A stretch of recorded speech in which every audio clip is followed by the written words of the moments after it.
Онцгой байдлын алба хаагчид өнгөрсөн 7 хоногт 29 хүний амь насыг авран хамгаалжээ. Улаанбархан өвчний эсрэг нөхөн дархлаажуулалтын мэдээлэл өгөх хөтөлбөрийг зохион байгуулна. Жолооч нар орон нутгийн замд гүйцэж төрүүлэх үйлдэлийг буруу хийж осолд өртөх нь элбэг байна. Оросын театрын Алтан баг шагналыг Бурадын жүжигчин хүртлээ. Бурадын үндэсний баяр наадан сур харбан боллоо. Бурадад Мянмарын төлөөлөгчид зочлоо. Ice Global-ийн цөөн хормын мэдээ эхэлж байна.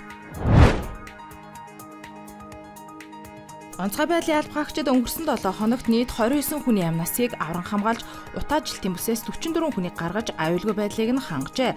Тодорхойлбол, улсын хэмжээнд өнгөрсөн 7 хоногт нийслэлийн 7 дүүрэг 18 аймгийн 45 суманд аюулт үзэгдэл, ослын 120 удаагийн дуудлага бүртгэгдсэн байна. Үүний 13 нь хүний буруутай үйл ажиллагаатай холбоотой осол гэмтэл байсан бол ахуйн гал төмрийн 82, ой хэрийн төмрийн 18 дуудлага бүртгэгдсэн байна. Мөн 5 удаа уурвалж аюулт үзэгдэл болон хүчтэй салхи шуурга тус бүр нэг гарчээ.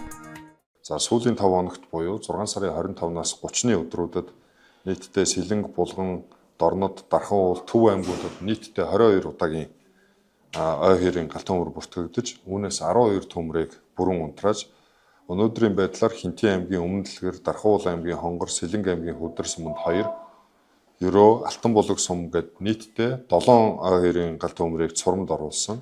За Төв аймгийн Эрдэнэ сум, Сэлэнг аймгийн Мандал сум, Алтан булаг, Хөдөр сумдад гарсан нийт 4 төмрийг унтраахаар ажиллаж байна.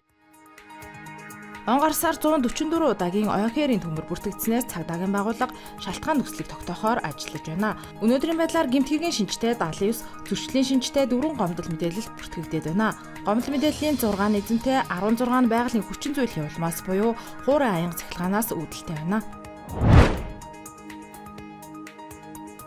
Улаанбархан өвчний эсрэг нөхөн дархлаажуулалтын мэдээлэл өгөх өдөрлөг бүх аймаг, нийслэл, сум, өрхийн эрүүл мэндийн төвд болно. Өнөөдрийн байдлаар Улаанбархан өвчний лабораториор батлагдсан тохиолдол 10,721 болоод байна. Үүний тал орчим хувийг 10-аас 14 насныхны өвчлөл эзэлж байна.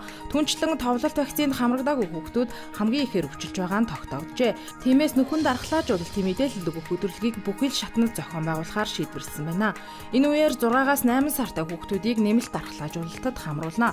Мөн товлолт дархлаажуулалтаас хоцорсон 10 сартаагаас 15 настай хүүхдүүдийг нөхөн дархлаажуулалтад хамруулах юм байна. Өдөрлөг 2025 оны 7 сарын 1-ний өдөр улс орон даяар 1 зэрэг буюу 11 цаг 40 минутаас 13 цаг 40 минутын хооронд өрхийн эрүүл мэндийн төвүүд иргэд та бүхэнд нээлттэй үйлчилнэ.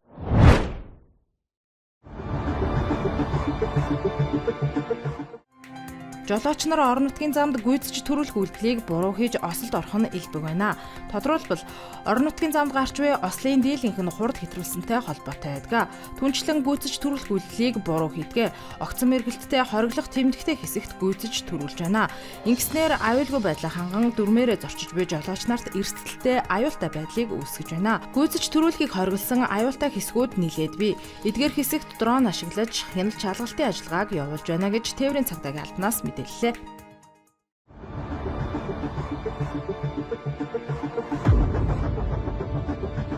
Нэг хардаа цагаан альвард агуулсан газар гүйцэтгэл болж ирж байгаа. Энийг зогсоочих. Ойлголоо.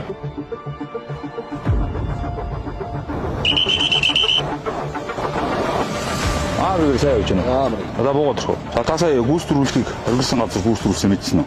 Мэдсэнгүй.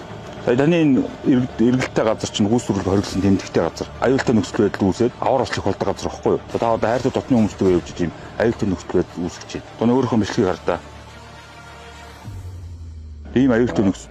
Урдаас ч машин ирж ирсэн бол та ингэ мөргөлдөх байхгүй. За нийт жолооч нартай хамт хэлэхэд бол одоо амнаас үнэтэй цаг хугацаа гэж бол байхгүй. Зорьсон газараа та бүхэн манай дөрмөө мөрдөөд аюулгүйгээр, саадгүйгээр хэсэг мэд бүхэн чухал шүү гэж одоо цагдаагийн байгууллага зөвлөж байна.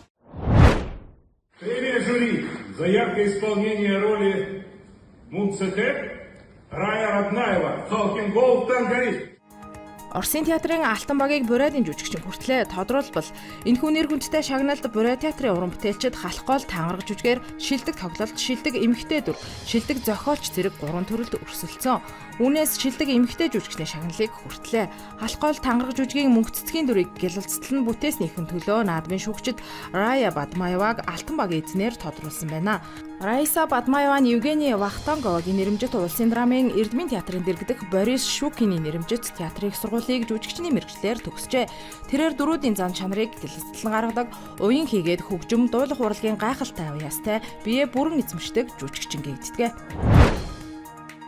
Бурайдад өнгөрсөн амралтын өдрүүдэд олонний очиж үзэх оролцох дуртай наадан сур харбаа наадан болж өндөрлөлөө. Уг наадамд хамгийн олон хүн оролцдогоороо онцлогоо. Тиймээс Бурай зууны хамгийн хайртай баяр хэмээн нэрлэх нь бий. Сур харбаа нь нэгэн цагт цэрэг дайны хамгийн чухал спорт байжээ. Эндээс л хүчтэй зоригтой овжин хамгийн шилдэг дайчдыг сонгоо авдаг байсан гэдгээ. Тиймээс тус наадамд улсын өнцөг болон бүрээс үндэсний спортын шилдэг тамирчид ирж оролцдог байна. Түүнчлэн Бурайдын засгийн газрын тэргүүн Алексей Циденов наадмын 2 дахь өдөр ирж зарим нэгэн тэмцээнд өөрийн биеэр оролцож хүчээ соржээ.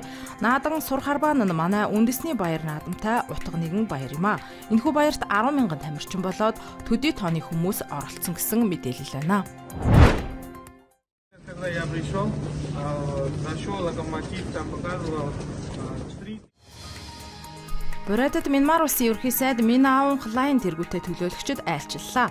Өнгөрсөн жил тус улсад Бурайдын тэргүүн зочилж байсан бол энэ удаад тэд Бурайдад иржээ. Төлөөлөгчд Турка суурин дэх жуулчны баазад зочилж улаан үдийн авиа локомотив сургалтын үйлдвэрүүдтэй танилцжээ. Хоёр улс шашин шүтлэг болоод соёлын хувьд ойролцоо. Би Бурайдад 3 дахь удаага ирж байна. Дахиад ч ирэх болно хэмээн Мянмарын ерөнхий сайд онцлсан байна.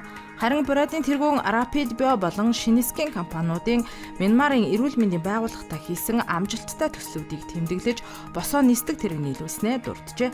Хоёр улс боловсрол эрүүл мэнд газар тариалангийн салбарт хамтран ажиллахаар тохиролцоод байгаа юм а.